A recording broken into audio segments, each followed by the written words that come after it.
Aujourd'hui, je me trouve à Bielsko-Biała, où se déroule actuellement l'inauguration du showroom Revit pour l'Europe de l'Est et l'Europe centrale. Profitant de l'occasion, j'ai décidé de m'entretenir avec Eric Van Belzen, le directeur des ventes globales de la marque Revit. Alors, on y va? C'est parti. Pourquoi Revit? Pourquoi la Pologne? Pourquoi Revit? Pourquoi la Pologne? Parce que nous distribuons la marque depuis maintenant plus de 20 ans sur chaque continent, dans de nombreux pays. Donc, et puisque la marque a commencé aux Pays-Bas en 1995, automatiquement les pays les plus proches, disons, se sont développés en premier. Et également les marchés polonais, slovaques et tchèques se sont de plus en plus ouverts au cours de la dernière décennie, aussi pour les motos. C'est un marché émergent, c'est un marché en croissance. Les pays d'Europe de l'Est se développent rapidement vers le même niveau d'acceptation de nos produits que, disons, les pays européens traditionnels comme les Pays-Bas, la France, l'Italie, l'Espagne. Donc, c'est un marché qui attire beaucoup d'attention et qui a un fort potentiel de croissance pour l'avenir. Et il y a une forte demande pour des vêtements de moto bien conçus et de haute qualité. Donc, oui, tous ces éléments réunis ont fait que, après 5 ans de collaboration avec Premec, le moment est venu d'ouvrir notre propre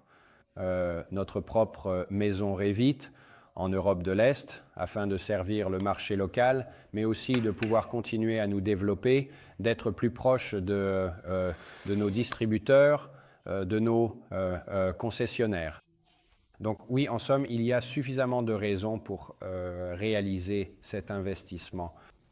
Alors pourquoi la Pologne? La Pologne est un emplacement très central, en particulier le sud de la Pologne. C'est un emplacement très central pour un certain nombre de pays à desservir depuis un seul endroit.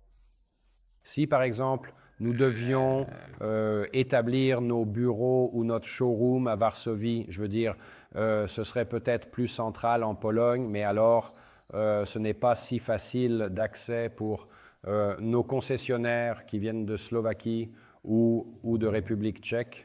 Donc, c'est la raison pour laquelle nous sommes, disons, dans le sud de la Pologne. Pour les clients polonais, le coût est très important. Souvent, les gens veulent acheter des produits de bonne qualité, une bonne veste en cuir, mais ils ont besoin de preuves que cette veste, ces bottes ou ces casques, par exemple, sont de bonne qualité. Avez-vous dans votre entreprise des équipes spéciales avec des personnes qui testent les vêtements pour vous? Quand nous avons ce que j'appelle la deuxième ou la troisième génération de produits, quand vous avez, disons, un nouveau modèle qui est déjà dans la collection depuis 5 ans et que nous faisons, disons, une deuxième version, nous ajoutons quelques fonctionnalités, mais alors nous savons que ce produit fonctionne déjà bien. Quand on parle de véritables nouveaux produits, disons, avec des caractéristiques innovantes, avec de nouvelles problématiques de performance, nous avons une grande variété d'ambassadeurs, de personnes qui testent pour nous et selon la catégorie, selon la segmentation du produit, nous choisissons une partie sélective de pilotes, testeurs et c'est je veux dire, bien sûr, par exemple, nous recueillons beaucoup d'informations auprès de nos pilotes MotoGP lorsque nous développons de nouvelles combinaisons en cuir, de nouveaux ensembles en cuir, également en ce qui concerne les gants. Oui.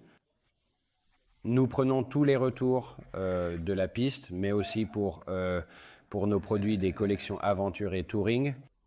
Nous avons différents distributeurs, par exemple en Amérique du Sud ou en Asie, qui organisent aussi beaucoup de voyages extrêmes de 2 ou 3 semaines, soit dans l'Himalaya, soit aux îles Galapagos ou ailleurs. Ces personnes-là, ce sont de véritables utilisateurs passionnés eux-mêmes. Nous leur demandons simplement de tester le produit et de nous donner, disons, un retour transparent et honnête sur la façon dont ils vivent les nouveaux produits. Combien de temps faut-il pour créer un nouveau produit? En y réfléchissant, quel est le délai entre la planification et le produit final? Oui. Parce que ce n'est pas si simple. Non, ce sont la majorité des cas, bien sûr, concernent des produits techniques, mais il y a des produits plus faciles, plus simples, et il y a des produits extrêmement complexes, compliqués.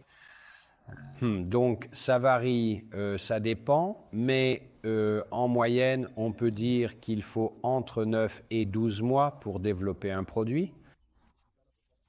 Ensuite, il faut vendre depuis l'organisation Revit à vos concessionnaires. Il faut produire, puis vous pouvez livrer. Donc, du point de départ jusqu'à la fin, du début du développement d'un produit moyen jusqu'à la livraison au consommateur, disons que cela prend environ 18 mois. Mais lorsque vous réalisez un produit vraiment compliqué et complexe, cela peut aussi prendre 3 ans. Merci beaucoup pour cette conversation. Eh bien, merci beaucoup. Merci. Merci.